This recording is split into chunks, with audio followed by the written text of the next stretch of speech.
Се повеќе граѓани заинтересирани да бидат репортери од место. На ова ги принудила неможноста без присуство на јавноста да решат дел од личните или обштествени проблеми. Поради ова некои од нив снимиле новинарски записи кои се објавени од страна на невладината Цивил. Темите за кои што тоа се пред се теми кои што се во политички или изборен контекст, меѓутоа се секоја тема која што ги нарушува човековите права и слободи е опфатена. Дали зборуваме за кршење на работничките права, за социјалните неправди во земјата или за мобинг на работното место, сеедно било која тема која што нели општествено има некакво општествено влијание е добре дојдена. Дел од понудените граѓански приказни покренале лавина општествени реакции.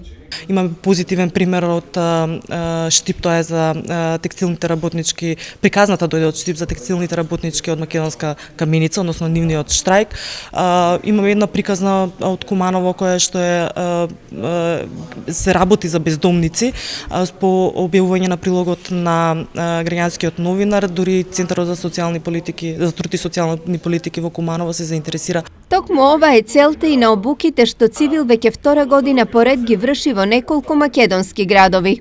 Ние им порачуваме на сите граѓани и граѓанки дека живееме во општество кое и тоа како треба да бидеме активни граѓани и дека ако и да влијаме позитивно на општествените промени. Сите приказни испратени од граѓаните се објавени на посебна веб страница, а притисоците и демантите испратени од засегнатите страни не ги исплашиле репортерите од место.